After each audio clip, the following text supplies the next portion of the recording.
Chairman overseas Pakistani foundation سید قمر رضا کے اعزاز میں صدر Pakistan social centre Sharjah Khalid Hussain Chaudhry اور ان کی ٹیم کی جانب سے سالانہ تقریب میں UAE میں قائم پاکستانی فورم، بزنس کمیونٹیز اور اہم شخصیات و خواتین و حضرات کی شرکت۔ استقبالیہ تقریب میں پاکستان قونصل جنرل حسین محمد کی سربراہی میں قونصلیٹ کے اعلیٰ افسران کی موجودگی۔ تقریب میں سمندر پار پاکستانیز کے اہم امور و خدشات اور تجاویز پر کھلے عام تبادلہ خیال کیا گیا۔ مقررین نے اوورسیز بچوں کی تعلیم، اسکولوں کی فیس، سینئر اوورسیز کے لیے پینشن اور انشورنس سہولیات سے متعلق اہم نکات پر روشنی ڈالی۔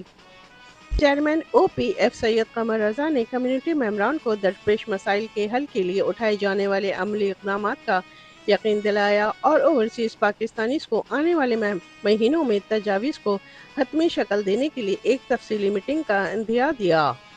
سوشل سینٹر شارجہ میں منعقدہ اس تقریب میں بین الملک مقیم پاکستانیوں کی آواز، مسائل کے حل کے لیے اقدامات اور امیدوں کی عکاسی ہوئی۔ آخر میں معزز مہمان کو پاکستان سوشل سینٹر شارجہ کی جانب سے اعزازی شیلڈ سے نوازا گیا۔ زہرانے میں علی Rao, Mian Munir Hans, Shabbir Merchant, Iqbal Daud, Iftikhar Tatla, Arif Mahmood, engineer Zubair Khan, Khalil ur-Rehman Buneri, Syed Saleem Akhtar, Muhammad Ghaus Qadri, Chaudhry Aamir Bashir, Haji Yasin, Umar Baloch, Shaukat Butt, Majeed Mughal, doctor Noor us-Saba, Majida Khanum, Chaudhry Abdul Ghaffar, Chaudhry Zaheer گجر، ملک اسلم، راجہ ابوبکر آفندی، چودھری بشیر شاہد، رانا نعیم، راجہ سرفراز، خاور حسین، راجہ خالد غلام، عباس بھٹی، میاں محی الدین، ملک شہزاد، ساجد چیمہ، راجہ ہارون اور دیگر اور میڈیا کی ایک بڑی تعداد نے شرکت کی۔ کیمرہ ٹیم کے ساتھ شبانہ خان، امارات نیوز، دبئی۔ میں ایک بات آپ کو پورے وثوق سے بتا رہا ہوں کہ جہاں جہاں اوورسیز کا جہاں جہاں واسطہ پڑتا ہے وہ چیزیں آپ کے لیے ہم بہتر کرتے جا رہے ہیں اور ہوں گی، آپ دیکھیں گے۔ میرا کام ہے، میں برج کا رول ادا کر رہا ہوں اور پوری ایمانداری سے کر رہا ہوں۔ آپ اگر ان چیزوں کو بالکل فیئر گلاسز کے ساتھ دیکھیں گے نا تو آپ کو نظر آئے گی یہ چیز۔ انشاءاللہ ودن منتھ آؤں گا اور 3-4 دن کے لیے آؤں گا۔ اگر ہم آپس میں اتفاق میں ہوں گے، مل کر چلیں گے تو ہی کامیابی ہوگی۔